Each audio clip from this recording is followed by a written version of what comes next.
Good evening. It's time for our midweek Bible study. So glad you will join us tonight. Hope you will join us and watch this at some point, whether tonight, whether it be later on. But we want this to be our time of study of God's Word as we continue a study that we started last week. We started the Book of Ruth. Book of Ruth is a message of hope and redemption in the midst of the time of the judges. As we've just concluded that study, we saw all the wickedness, all the evil transpiring as people did what was right in their own eyes. But as the Book of Ruth is set in the time of the judges, we actually see that there are some good things that happened, and we have this message of hope and redemption. The first chapter of Ruth depicts a woman named Naomi who's lost everything, so it seems hopeless at first. In Ruth 1, verses 20 and 21, she says this, "The Almighty has dealt very bitterly with me. I went away full, and the Lord has brought me back empty. Why call me Naomi when the Lord has testified against me, and the Almighty has brought calamity upon me?" However, the chapter ends with a small picture of hope that she and Ruth, her daughter-in-law, have returned to Bethlehem at the beginning of the barley harvest. And so it is the beginning of a time of hope. It is the beginning of a time of a reversal in their life. And so tonight we come to Ruth chapter 2. In Ruth chapter 2, we have our third main character, our leading character in this narrative, introduced as we find Boaz. Now, again, remember, the book of Ruth is kind of a third appendix to the book of Judges. As we looked at the end of Judges, we saw all the wickedness, the terrible things that took place. But here again, we're seeing this message of hope in the midst of all the evil, the wickedness that was happening. So as we come to chapter 2, we have again Boaz introduced. Now when you look at Boaz, Boaz is introduced or is described as an acquaintance of Elimelech. He's described as a man of great wealth, also described as a member of the family of Elimelech. Now, the exact relationship between Elimelech and Boaz is kind of unclear, but we do know that there is a relationship there. So Boaz is introduced. We have this providential meeting that takes place, and so we're going to look tonight together in our study at Ruth chapter 2. I'll go ahead and pull up for you Ruth 2. We'll look at the first 7 verses or so. And in this, we have a really a polite request. Ruth was an industrious woman who was not afraid to work. And in verse 2, we see Ruth politely asking Naomi to allow her to go to the field, glean among the ears of grain after him, in whose sight I shall find favor.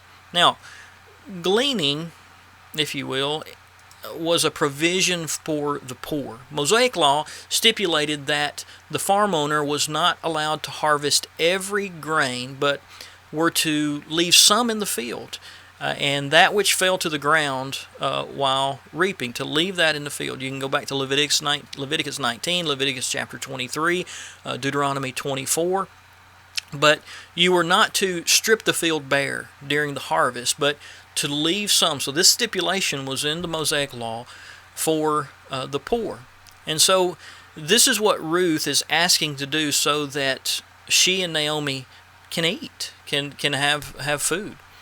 The language of the account really kind of invokes the providence of God. In verse 3, let's go back there for just a second. In verse 3, so she set out and went and gleaned in the field after the reapers, and she happened to come to the part of the field belonging to Boaz, who was of the clan of Elimelech.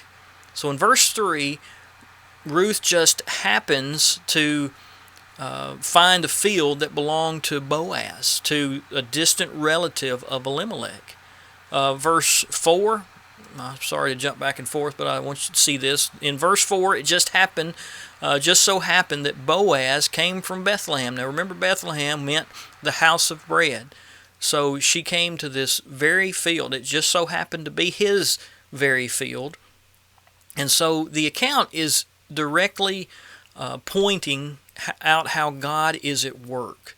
We can be blind to the plan of God, but that does not mean that God is not working. And so, this is what we are seeing transpire. So Boaz arrives and says to the reapers, "The Lord be with you." Now, I want to point that out because it's very important to realize, again, we're talking about the days of the judges, time of great wickedness, time of evil. This is amazing because, again, of the ones who were doing what was right in their own eyes and not considering God in anything that they did. So here Boaz arrives and he says this to the reapers. So he's a godly man. The Lord be with you, he says. So the text is, I guess, validating for us that this Boaz is a worthy man, a noble spiritual individual. Well, then Boaz asks, who is this woman? Who is she? Who does she belong to? He asks if she's married and who her husband is. And if she's not married, he wants to know then who is her father. And so the reapers respond that this is that young Moabite woman who came with Naomi from Moab. And she asked if she could glean and gather. And she's taking a lot because she's worked all day, she's worked all day, as we see there in verse 7. So we have this polite request. She's asking if she can go do this, and so she just happens to go to a field that is owned by Boaz. Boaz, a relative of Elimelech. So all this is coming together. I want us to see that, how awesome this is as we see God's providence in all of this. Well, let's look next at verses 8 through 13. Because in 8 through 13, we have what's really a gracious offer. Now, I want you to listen to the kindness and generosity, or see the kindness and generosity of Boaz. He tells Ruth, "Don't leave my field. I want you to stay with the other young women." And he tells her, "You follow the harvesters, you gather what you want." And then he goes on, he's told the young men, you leave her alone while she's working out there. And finally, when she's thirsty, you go to the vessels and you drink the water that the men have drawn from the well. So we are seeing amazing grace and favor. He says, stay in my field, take what you want, follow the harvesters, stay with the other young women, enjoy my protection basically, and help yourself out to our water. You drink our water. And as you look at verse 10, Ruth is stunned by Boaz's generosity and asks in verse 10, why have I found favor in his eyes, especially because I'm a foreigner? Boaz tells her that, he's heard about what she has done since the death of her husband and how she has been so loyal to Naomi, how she's been steadfast in her loyalty to Naomi. And now look at the key for this chapter is found here in verse 12. The Lord repay you for what you have done, and a full reward be given you by the Lord, the God of Israel, under whose wings you have come to take refuge. Boaz sees himself as an instrument of God's blessing to Ruth. Boaz is declaring a blessing on Ruth for her faithfulness, but then sees himself kind of as a means for that blessing from God to flow. And that's really interesting and really how we ought to see ourselves as Christians. We can and we should be instruments of God's providence to those who are hurting. We can be the blessings to other people who are in need spiritually and emotionally and physically. And, you really think about the times we're in right now, we really need to see ourselves as being a blessing and not being a burden or anything negative to anybody, especially during this time. So we want to be God's instruments. And, it seems Boaz sees himself in this way. But, Boaz, he doesn't begrudge Ruth, but he provides above and beyond for her. He's going the extra mile. And, you read about that in Matthew 5 and verse 41, going the extra mile, and giving to one who begs of him, Matthew 5 and verse 42. So we need to desire to be a channel of God's blessings to others. The Apostle Paul told us why we work. He says, let the thief no longer steal, but rather let him labor, doing honest work with his own hands, so that he may have something to share with anyone in need. Ephesians 4 and verse 28. So we need to see ourselves as a conduit for God's blessing and providence to others, because this is how, again, Boaz sees himself.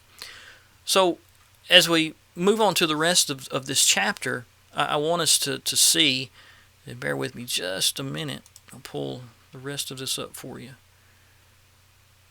We see here in verses 14 through 23, really the rest of the chapter, we see the generous provision that is provided. The blessings become more amazing. At mealtime, Boaz tells Ruth, you come in and eat with the reapers until she was satisfied and had food left over. Now, remember again who we're talking about. This is an outsider. This is a foreigner who has no reason to expect a blessing, but is receiving an immense blessing by God through Boaz. She's not being treated as an outsider, but as one who belongs. She's given equal status among the reapers. And I can't help but stop there and just think about how we should treat people who visit us sometimes with church. Of course, I know things are different right now, and it's hard to have visitors and when we're social distancing and everything. But that popped into my head as I was studying this and thinking about how this is an outsider, a foreigner. We should treat visitors in such a way that we go above and beyond. We want to be a blessing to them because we want them to see Jesus in us, and not just in worship service when we have visitors at church, but anytime we're out and we're together or whenever it might be. But this is what we see. She's given equal status among the reapers. Well, then Boaz tells the young men to let her even reap from the harvest. So the blessings get more amazing. Let her reap from the harvest itself, and intentionally you pull out some bundles of grain and you leave it for her. Look at chapter 2 or verse 15 of chapter 2. So Ruth gleans until the evening, brings back to Naomi this amazing amount of grain along with the leftovers from her meal, and Naomi is just in shock. Look at verse 19. Where did you glean today? And where have you worked? Blessed be the man who took notice of you.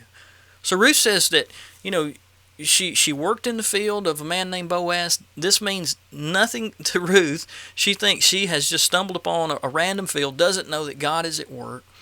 Naomi first expresses praise and gratefulness. Look at verse 20. May he be blessed by the Lord whose kindness has not forsaken the living or the dead. When you look at what Naomi says here, verse 20, you notice that Naomi recognizes Boaz as being that channel for God's blessings. His kindness has not forsaken the living or the dead, she says, in which Naomi's referring to herself, because at one point when she had lost everything, she felt as though she were dead. I mean, she felt helpless, hopeless, that there was nothing left. And so she's referring to herself as the dead one because she lost everything, economically doomed. But Boaz has caused the dead to be alive because of his generosity and because of his kindness. And certainly that's what we can do for others. We can help them to have hope when we offer that through just generosity and kindness and doing for others as we're supposed to do. But Naomi also tells Ruth that Boaz is a close relative, one of our redeemers, a kinsman redeemer, as some translations will say. Now, we need to understand what Naomi is saying by calling Boaz a redeemer. Several different translations will say different things. One, the New Living Translation, I think, calls him a family redeemer. The NIV calls him a guardian redeemer. The NET, the New English Translation, says he is our guardian. The meaning is that this person is a near relative who is responsible for the economic well-being of a relative. And so he is to help the family in distress when they cannot get themselves out of whatever crisis they may be in. So it's important to to say here that, and we'll consider again in the next chapter, is that there is not a requirement for marriage. Boaz is seen here at this point just as a benefactor for the family. So we see God's providence. God has brought Ruth into the field of Boaz, who is a godly man, a worthy man, who has the economic ability to be the benefactor and the caregiver for Naomi and Ruth. And so therefore Ruth continues to glean in the field as you look down at verse 23. So she kept close to the young women of Boaz, gleaning until the end of the barley and the wheat harvest, and she lived with her mother-in-law. So we see that this is the continuation or the end here of this chapter, but we see this taking place. There's some important messages in this chapter. A couple of important things to just point out. One is that we've seen that God can be at work in our lives, bringing a blessing to us when we don't even see it. Sometimes we wonder where God is and what God's doing, but we fail to realize He's doing what He's always been doing in our lives. The unseen, maybe it is sometimes we just want it to be something huge, something big, something that we notice, but as we are faithful and we trust in Him, God is always at work in our lives. But the unseen hand of God provides for us in some great ways, some surprising ways that we simply don't recognize and see. And so how terrible it is if we criticize God for something we think He should be doing for us when we have no idea what God may have already done so far. We should consider every blessing as coming from God's hand. And certainly we should always do that. But also we should see ourselves as instruments of God's blessings, just as Boaz. We should look for ways that we can be that channel of God's blessings to one another, to others, to the world, showing the goodness and the glory of God to all. And so the question would be, what can I do? Well, we need to ask ourselves, what can I do to show the blessing of God to another? May I always be aware of that. But the other thing that I think we learn or we can see also is that we are able to see that even in our disaster, God is at work. Now, God can work through our tragedy. Tragedy doesn't mean that God is absent. Tragedy does not mean that God is not there. Distress does not mean that God is not working to bring a blessing through the distress. Sometimes we are given just a small sliver of hope, like Naomi has been given from Boaz. Things are still a disaster in Naomi's life, but they found the Redeemer, someone who holds the promise of help and protection and security in their life. So, how often God works through pain and suffering to bring a blessing and help us in our time of need. So when there's tragedy and when there's distress in our life, instead of thinking that all is lost and it's over and there's no way out, God is working. He's continuing to work in our lives. We just need to open our eyes up to see that and to remember that and to know that God hasn't left the faithful. God has not left those who continue to trust in Him. Because, tragedy strikes Naomi, which is going to cause a dramatic change in her life direction. Rather than living in Moab happily ever after, she has to make some changes. She has to move. She moves to Bethlehem with Ruth, who then find their family redeemer who can now provide for them. And so things are changing, things are shifting. And so through tragedy, life is moving to a blessing. I love that idea and that thought. And so we should always remember that. Just because you may be experiencing a tragedy or distress in your life does not mean that God is not working a blessing if you will remain faithful to Him and if you will continue to trust in Him. Just persevere, stay strong in whatever it is you're going through. And so, may we seek a deeper faith and trust God more, who loves His people and who blesses His children. Let's have a word of prayer. Dear Heavenly Father, thank You for blessing us in every way. And I just pray, Lord, that we will open our eyes up to how You are at work in our lives as we continue to love You and trust You and do those things that you would have us to do, to stay faithful, to stay strong, and to give you the glory in all things, and to look for those blessings. Thank you for Jesus, who is our greatest blessing we know, and may we never forget that. Lord, may we be a blessing to others in our lives. Thank you for this message tonight from your word. I pray that it's a blessing to all of us, and we continue to study these things. It's in Christ's name I pray. Amen. Appreciate you joining me tonight. Until next time we will continue with our study looking at Ruth chapter 3. And I love you and I miss you. See you next time.